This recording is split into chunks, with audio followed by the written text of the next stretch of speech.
हरतालिका तीज व्रत कथा। यह पर्व हर वर्ष भाद्रपद माह के शुक्ल पक्ष की तृतीया तिथि को मनाते हैं। इस व्रत के करने से भगवान शिव और माता पार्वती का आशीर्वाद प्राप्त होता है और जीवन के सभी कष्ट दूर होते हैं। हरतालिका तीज का पर्व भगवान शिव और माता पार्वती के अटूट रिश्तों को ध्यान में रखकर किया जाता है। इस दिन महिलाएं 16 श्रृंगार करके पूजा अर्चना करती हैं और अखंड सौभाग्य का आशीर्वाद प्राप्त करती हैं। साथ ही फिर हरतालिका तीज की कथा सुनती है। हरतालिका तीज की कथा सुनने व पढ़ने मात्र से भगवान शिव और माता पार्वती का आशीर्वाद प्राप्त होता है और सुख समृद्धि और शांति की में वृद्धि होती है। यह कथा बहुत पवित्र मानी जाती है, इसलिए इस दिन हरतालिका तीज की कथा अवश्य सुननी और पढ़नी चाहिए। हरतालिका तीज व्रत कथा। जिनके दिव्य केशों पर आंक के फूलों की माला शोभा देती है और जिस भगवान शंकर के मस्तक पर चंद्र और गले में मुंडों की माला पड़ी हुई है, जो माता पार्वती दिव्य वस्त्रों से तथा भगवान शंकर दिगंबर वेश धारण किए हैं, उन दोनों भवानी शंकर को नमस्कार करती हूँ। कैलाश पर्वत से सुंदर शिखर पर माता पार्वती जी ने महादेव जी से पूछा, हे महेश्वर, मुझसे आप वह गुप्त से गुप्त बातें बताइए जो सभी के लिए सरल और महान फल देने वाली है। हे नाथ, यदि आप मुझसे प्रसन्न हैं तो आप मुझे दर्शन दे। हे जगन्नाथ, आप आदि मध्य और अंत रहित हैं। आपकी माया का कोई पार नहीं है। आपको मैंने किस भांति प्राप्त किया है, कौन से व्रत तप या दान के पुण्य फल से आप मुझको वर में मिले। महादेव जी बोले, हे देवी, मैं आपके सामने उस व्रत के बारे में कहता हूँ जो परम गुप्त है। जैसे तारागणों में चंद्रमा और ग्रहों में सूर्य, वर्णों में ब्राह्मण, देवताओं में गंगा, पुराणों में महाभारत, वेदों में साम और इंद्रियों में मन श्रेष्ठ है, वैसे ही पुराण और वेद सब में इनका वर्णन आया है, जिसके प्रभाव से तुमको मेरा आधा आसन प्राप्त हुआ है। हे प्रिय, उसी का मैं तुमसे वर्णन करता हूँ, सुनो। भाद्रपद मास के शुक्ल पक्ष की हस्त नक्षत्र के दिन इस व्रत का अनुष्ठान मात्र करने से सभी पाप का नाश हो जाता है। तुमने पहले हिमालय पर्वत पर इसी महान व्रत को किया था, जो मैं तुम्हें सुनाता हूँ। पार्वती जी बोली, हे प्रभु, इस व्रत को मैंने किस लिए किया था, यह मुझे सुनने की इच्छा है, सो कृपा करके कहें। शंकर जी बोले, आर्यावत में हिमालय नामक एक महान पर्वत है, जहाँ अनेक प्रकार की भूमि अनेक प्रकार के वृक्षों से सुशोभित है, जो सदैव बर्फ से ढके हुए तथा गंगा की कलकल ध्वनि से शब्दायमान रहता है। हे पार्वती जी, तुमने बाल्यकाल में उसी स्थान पर परम तप किया था और 12 वर्ष तक के महीने में जल में रहकर तथा वैशाख मास में अग्नि में प्रवेश करके तप किया। सावन के महीने में बाहर खुले में निवास कर अन्न त्याग। तुम्हारे उस कष्ट को देखकर तुम्हारे पिता को बड़ी चिंता हुई। चिंता में वह सोचने लगे कि मैं इस कन्या का विवाह किससे करूं। एक दिन नारद जी वहां आए और देवर्षि नारद ने तुम शैलपुत्री को देखा। तुम्हारे पिता हिमालय ने देवर्षि को अर्घ्य पाद्य आसन देकर सम्मान सहित बिठाया और कहा, हे मुनीश्वर, आपने यहाँ तक आने का कष्ट कैसे किया, कहे क्या आज्ञा है। नारद जी बोले, हे गिरिराज, मैं विष्णु जी भगवान का भेजा हुआ यहाँ आया हूँ। तुम मेरी बात सुनो। आप अपनी कन्या को उत्तम वर को दान करें। ब्रह्मा, इंद्र, शिव आदि देवताओं में विष्णु भगवान के समान कोई भी उत्तम नहीं है। इसलिए मेरे मत से आप अपनी कन्या का दान भगवान विष्णु को ही दे। हिमालय जी बोले, यदि भगवान वासुदेव स्वयं ही कन्या को ग्रहण करना चाहते हैं और इस कार्य के लिए आपका आगमन हुआ है तो वह मेरे लिए गौरव की बात है। मैं अवश्य उन्हें दूंगा।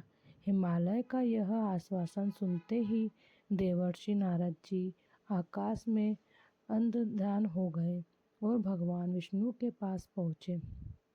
नारद जी ने हाथ जोड़कर भगवान विष्णु से कहा, प्रभु, आपका विवाह कार्य निश्चित हो गया है। इधर हिमालय ने पार्वती जी से प्रसन्नतापूर्वक कहा, हे पुत्री, मैंने तुमको गरुड़ ध्वज भगवान विष्णु को अर्पण कर दिया है। पिता के इन वाक्यों को सुनते ही पार्वती जी अपनी सहेली के घर गई और पृथ्वी पर गिरकर अत्यंत दुखित होकर विलाप करने लगी। उनको विलाप करते हुए देखकर सखी बोली, हे देवी, तुम किस कारण से दुखी हो, मुझे बताओ, मैं अवश्य ही तुम्हारी इच्छा पूरी करूंगी। पार्वती जी बोली, हे सखी, तुम सुनो, मेरी जो मन की अभिलाषा है सुनाती हूँ। मैं महादेव जी को वरण करना चाहती हूँ। मेरे इस कार्य को पिताजी ने बिगाड़ना चाहा है, इसलिए मैं निसंदेह इस शरीर का त्याग करूँगी। पार्वती जी के इन वचनों को सुनकर सखी ने कहा, हे देवी, जिस वन को तुम्हारे पिताजी ने न देखा हो, तुम वहाँ चली जाओ। तब देवी पार्वती जी अपनी सखी का यह वचन सुन ऐसे ही वन में चली गई। पिता हिमालय ने तुमको घर पर न पाकर सोचा कि मेरी पुत्री को कोई देव, दानव अथवा किन्नर हरण करके ले गया है।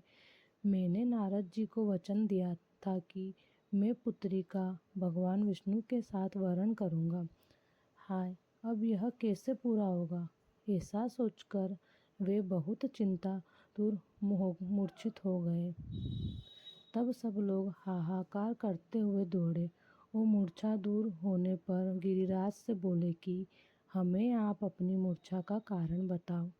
हिमालय जी बोले, मेरे दुख का कारण यह है कि मेरी रत्न रूपी कन्या को कोई हरण कर ले गया, या सर्प ने काट लिया, या किसी सिंह ने मार डाला। वह न जाने कहाँ चली गई, या उसे किसी राक्षस ने मार डाला है। इस प्रकार कहकर गिरिराज दुखित होकर ऐसे कांपने लगे जैसे तीव्र वायु के चलने पर कोई वृक्ष कांपता है। तत्पश्चात हे पार्वती, तुम्हें गिरिराज साथियों सहित घने जंगल में ढूंढने निकले। तुम भी सखी के साथ भयानक जंगल में घूमती हुई वन में एक नदी के तट पर एक गुफा में पहुंची। उस गुफा में तुम आनी सखी के साथ प्रवेश कर गई, जहाँ तुम अन्न जल का त्याग करके बालू का लिंग बनाकर मेरी आराधना करती रही। उस समय पर भाद्र मास की हस्त नक्षत्र युक्त तृतीया के दिन तुमने मेरा विधि विधान से पूजन किया तथा रात्रि को गीत गायन करते हुए जागरण किया। तुम्हारे उस महाव्रत के प्रभाव से मेरा आसन डोलने लगा। मैं उसी स्थान पर आ गया जहाँ तुम और तुम्हारी सखी दोनों थी। मैंने आकर तुमसे कहा, हे वरानने, मैं तुमसे प्रसन्न हूँ, फिर तुम मुझसे वरदान मांगो। तब मैंने कहा कि हे देव, यदि आप मुझसे प्रसन्न हैं तो आप महादेव जी हैं, मेरे पति हो।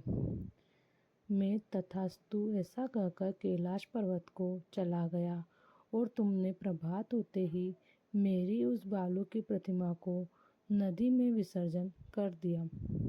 हे शुभे, तुमने वहाँ अपनी सखी सहित व्रत का पारायण किया। इतने में तुम्हारे पिता हिमालय भी तुम्हें ढूंढते ढूंढते उसी घने वन में आ पहुँचे। उस समय उन्होंने नदी के तट पर दो कन्याओं को देखा तो ये तुम्हारे पास आ गए और तुम्हारे हृदय से लगकर रोने लगे। बोले, बेटी, तुम इस सिंह व्याघ्रादि युक्त घने जंगल में क्यों चली आई? तुमने कहा, हे पिताजी, मैंने पहले ही अपना शरीर शंकर जी को समर्पित कर दिया था, लेकिन आपने नारद जी को कुछ और बोल दिया, इसलिए मैं महल से चली आई। और ऐसा सुनकर हिमालय जी ने तुमसे कहा कि मैं तुम्हारी इच्छा के विरुद्ध यह कार्य नहीं करूँगा। तब वे तुम्हें लेकर घर में को आए और तुम्हारा विवाह मेरे साथ कर दिया। हे प्रिय, उसी व्रत के प्रभाव से तुमको मेरा अर्धासन प्राप्त हुआ है। इस व्रत का मैंने अभी तक किसी से सम्मुख वर्णन नहीं किया है। हे देवी, अब मैं तुम्हें यह बताता हूँ कि इस व्रत का यह नाम क्यों पड़ा। तुमको सखी हरण करके ले गई थी, इसलिए हरतालिका नाम पड़ा। पार्वती जी बोली, हे स्वामी, आपने इस व्रत राज का नाम तो बता दिया, लेकिन मुझे इसकी विधि और फल भी बताइए कि इसके करने से किस फल की प्राप्ति होती है। तब भगवान शंकर जी बोले, सौभाग्य की इच्छा रखने वाली महिलाओं को यह व्रत पूरे विधि विधान के साथ करना चाहिए। व्रत में केले के खम्भों से मंडप बनाकर उसे वंदरवारों से सुशोभित करें। उसमें विविध रंगों के उत्तम रेशमी व्रत को चांदनी ऊपर तान दे।